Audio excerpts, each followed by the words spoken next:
قال الله تعالى في كلامه المجيد: المنافقون والمنافقات بعضهم من بعض يأمرون بالمنكر وينهون عن المعروف ويقبضون أيديهم نسوا الله فنسيهم إن المنافقين هم الفاسقون.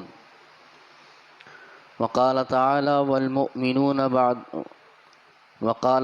والمؤمنون والمؤمنات بعضهم أولياء بعض يأمرون بالمعروف وينهون عن المنكر ويقيمون الصلاة ويؤتون الزكاة ويطيعون الله ورسوله أولئك سيرحمهم الله إن الله عزيز حكيم. نبی پاک علیہ السلام نے فرمایا، جو بندہ مجھ پر ایک بار درود پڑھتا ہے اللہ کریم اس پر 10 رحمتیں نازل فرماتا ہے. مل کر درود پاک پڑھیے: اللہم صلی علی سیدنا و مولانا محمد معدن الجود والکرم وعلی آلہ وبارک وسلم. 2 آیتیں آپ کے سامنے میں نے تلاوت کی ہیں، اور ان 2 آیتوں میں اللہ نے بیان کیا ہے کہ منافقین کے کام کون کون سے ہیں، یعنی منافق کیا کیا کام کیا کرتے ہیں. اور دوسری آیت میں فرمایا ہے کہ مسلمانوں کے کام کون کون سے ہیں. دور رسالت میں منافق لوگ کیا کام کیا کرتے تھے اور پھر مسلمان کیا کام کیا کرتے تھے، ان کے حوالے سے ان 2 آیتوں میں بیان کیا گیا ہے. چنانچہ پہلی آیت میں جو کہ سورہ توبہ پارہ نمبر 10 سورہ توبہ کی آیت نمبر 67 ہے، اللہ فرماتا ہے: المنافقون والمنافقات بعضهم من بعض. فرمایا منافق مرد اور منافق عورتیں یہ سب ایک جیسے ہیں. منافق مرد ہوں یا عورتیں ہوں، یہ سب ایک جیسے ہیں. یأمرون بالمنکر، منافقین کا پہلا کام اللہ نے گنوایا کہ وہ برائی کا حکم دیتے ہیں. یأمرون بالمنکر، برائی کا حکم دیتے ہیں.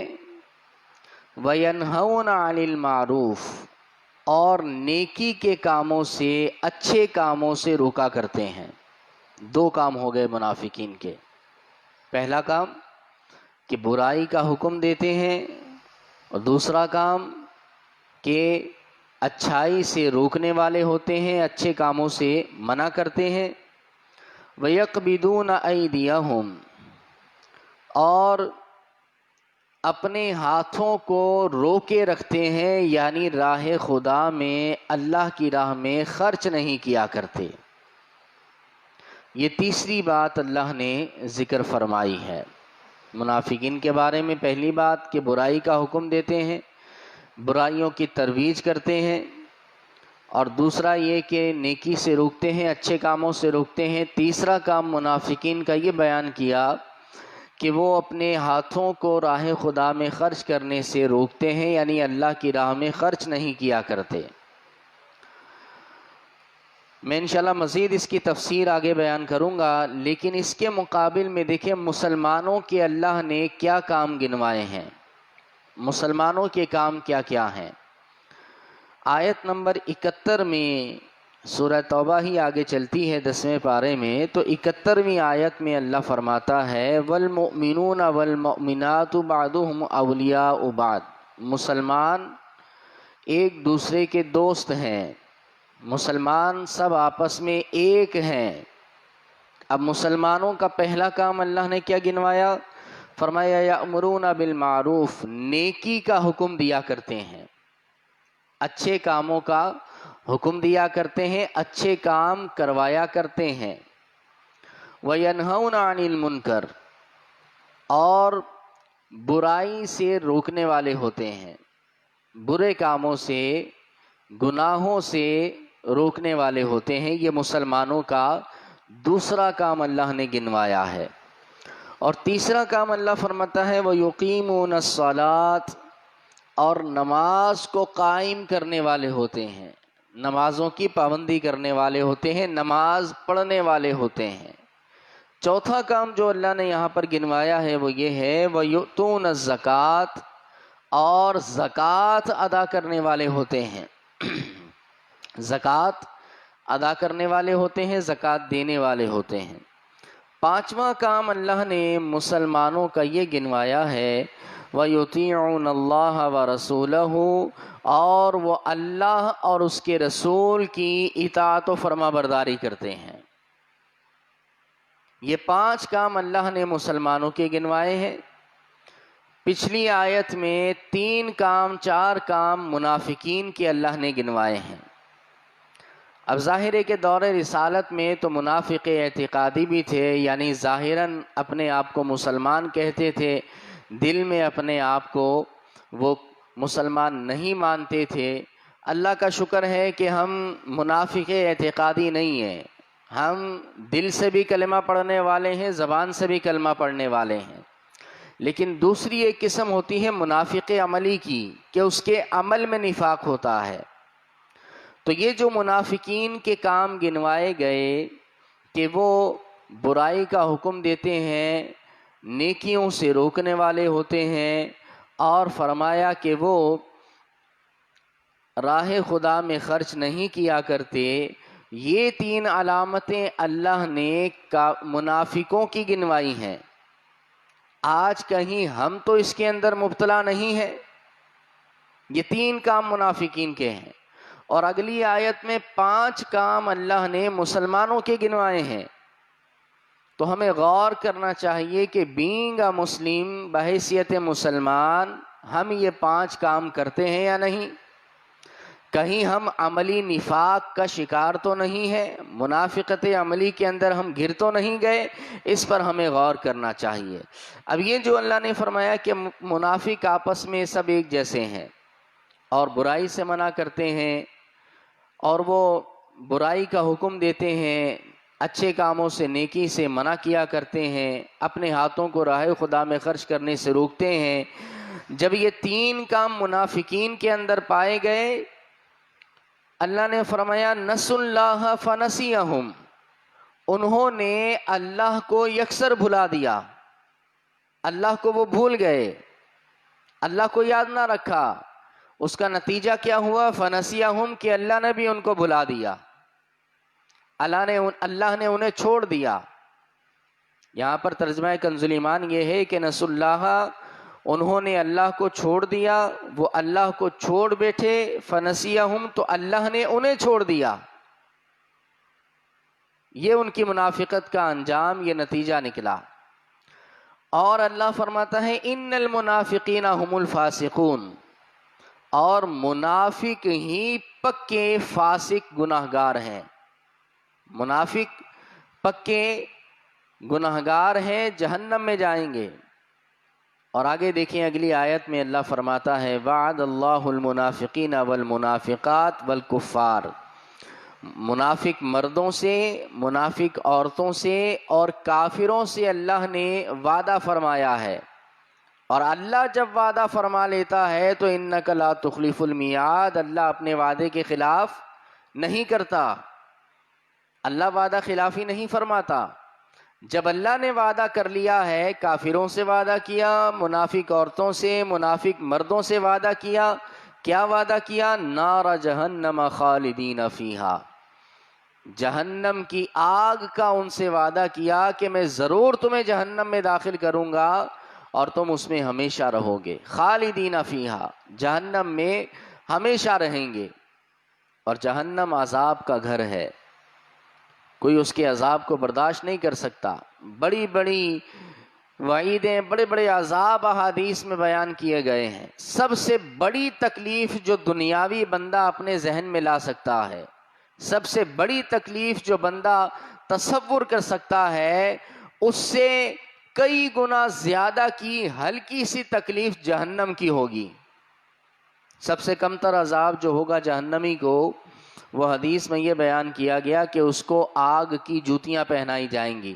آج کل گرمی ہے، آپ کے شوز، آپ کی چپل اگر باہر دھوپ میں پڑی رہے اور پھر آپ کمرے سے نکلیں چپل کو پہنے تو پاؤں چپل میں جا نہیں سکتا، اتنا چپل گرم ہو چکی ہوتی ہے۔ تو سب سے ہلکا عذاب جہنم کا جس کو ہوگا، حدیث میں کہا گیا کہ اس کو آگ کی جوتیاں پہنائی جائیں گی، اور جب اس کو آگ کی جوتیاں، آگ کی چپلیں پہنائی جائیں گی، حال کیا ہوگا اس کے پورے جسم کا؟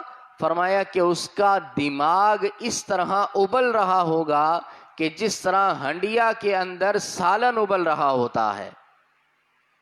آگ، ہنڈیا جو ہے وہ سالن آگ کے اوپر پکایا جاتا ہے، کیسے ابل رہا ہوتا ہے؟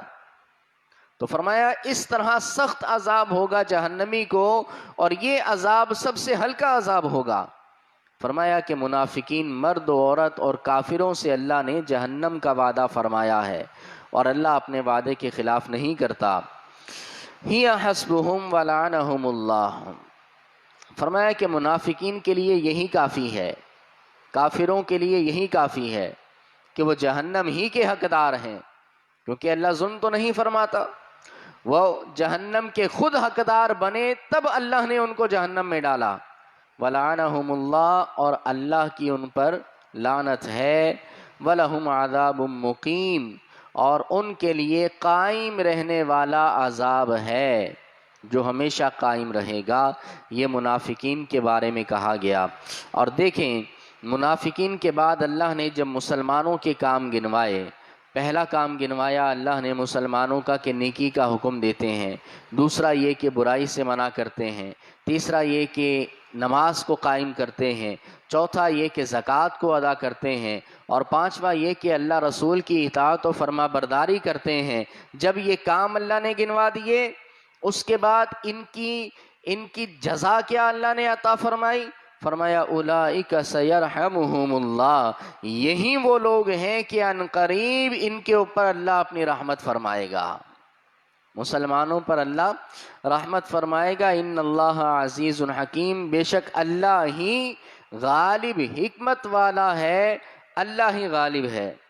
وعد اللہ، اگلی آیت میں اللہ فرماتا ہے وعد اللہ المؤمنین والمؤمنات، وہاں پر کافروں سے، منافقوں سے اللہ نے وعدہ کیا تھا۔ آیتوں کا اسلوب دیکھیں کہ منافقین کے مقابلے میں مسلمانوں کو، مؤمنین کو لایا جا رہا ہے، اور آیت کا اسلوب دیکھیں، وہاں پر منافقین کافروں سے جہنم کا وعدہ کیا تھا، اور یہاں پر اللہ مسلمانوں سے وعدہ فرماتا ہے۔ کیا وعدہ کرتا ہے؟ وعد اللہ المؤمنین والمؤمنات، اللہ نے مسلمان مرد اور مسلمان عورتوں سے وعدہ کیا ہے۔